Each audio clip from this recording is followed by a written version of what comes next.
আসসালামু আলাইকুম, সবাই কেমন আছেন? আশা করি সবাই ভালো আছেন। আজকে আমি আপনাদের দেখাবো ভিন্ন রকম কিছু। আজকে আমরা যাব নদীতে মাছ ধরতে পলো দিয়ে। এই যে বাঁশের তৈরি জিনিসটি দেখতে পারতেছেন, এটাকে বলা হয় পলো। তাই আমরা সবাই অটোতে উঠে পড়েছি মাছ ধরতে যাওয়ার জন্য। পাবনা ও সিরাজগঞ্জ জেলার বিভিন্ন উপজেলায়, বিশেষ করে শাহজাদপুর উপজেলার নদী নালা খাল বিলগুলোতে মাছ ধরার এই মহা উৎসব চলে। ফেব্রুয়ারি, মার্চ, এপ্রিল মাসগুলোতে এই উৎসব চলে। এমনকি দেশের বিভিন্ন অঞ্চল থেকে মানুষ আসে এই উৎসবে যোগ দিতে। এই উৎসবকে আঞ্চলিক ভাষায় বলা হয় বাউত।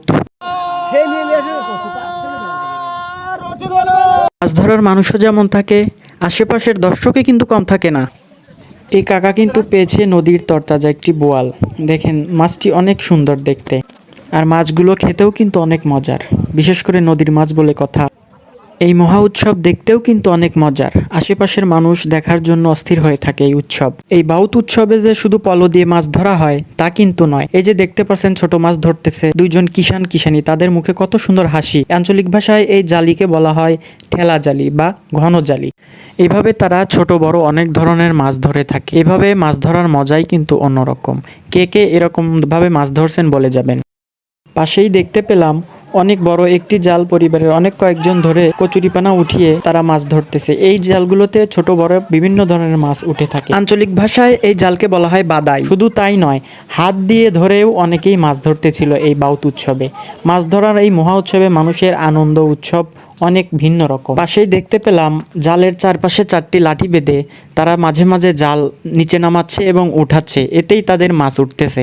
এতেও বড় ছোট বড় অনেক ধরনের মাছ উঠে। আঞ্চলিক ভাষায় এই জালকে বলা হয় চার লাঠি।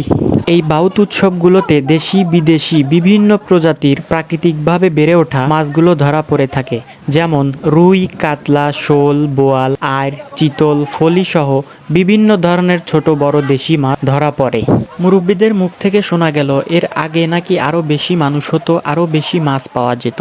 দেশে বর্তমানে বিভিন্ন ধরনের চায়না জাল আসায় নদী নালাগুলোতে তেমন বেশি মাছ পাওয়া যায় না। কেমন লাগতেছে? খুব ভালো লাগতেছে। মাশাআল্লাহ, খুশি তো না? হ্যাঁ, খুব খুশি।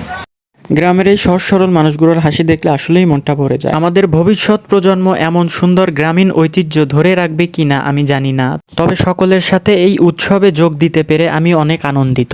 ভিডিওটি ভালো লাগলে লাইক, কমেন্ট, শেয়ার করবেন। আরো সুন্দর সুন্দর ভিডিও পেতে পেজটি ফলো দিয়ে পাশে থাকবেন। সবাইকে ধন্যবাদ।